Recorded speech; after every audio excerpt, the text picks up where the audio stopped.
আচ্ছা, যদি নির্বাচনের দরকারই না হয় এবং ওনারা যদি নির্বাচিতই হন, তাহলে আমার প্রশ্ন যে বাংলাদেশের ওরা তো নির্বাচিত বলছেন তো যে রক্তের মাধ্যমে ওনাদের ইয়ে হয়েছে, তাই না?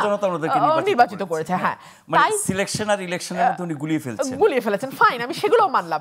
আমার প্রশ্নটা তাহলে, যদি উনি এবং ফরহাদ মাজার তো একই ধরনের সুরে কথা বলছেন, তো ওনারা 109-এ 106-এ আমাদের সুপ্রিম কোর্টের রেফারেন্সটা নিতে হলো কেন তাহলে?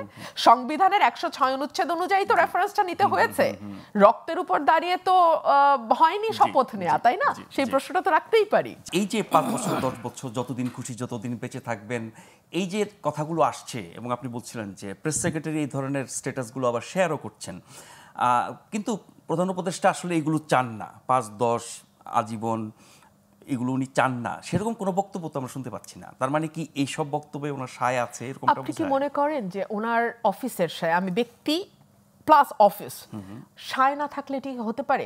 দুদিন আগে ফরহাদ মাজার কি বললেন, ভয়ঙ্কর কথা, নির্বাচনের সাথে নাকি গণতন্ত্রের কোনো সম্পর্ক নেই। এবং আমি জানি না উনি আসলে মানে ডেফিনেটলি ওনার ফরিদ আক্তার বলেছেন যে ওনারা নির্বাচিত। হ্যাঁ, ফরিদ আক্তার বলেছেন ওনারা নির্বাচিত। Very interesting. আমি আজকে দেখলাম ফরিদ আক্তার একদিনও পার হয়নি বলেছেন ওনারা নির্বাচিত।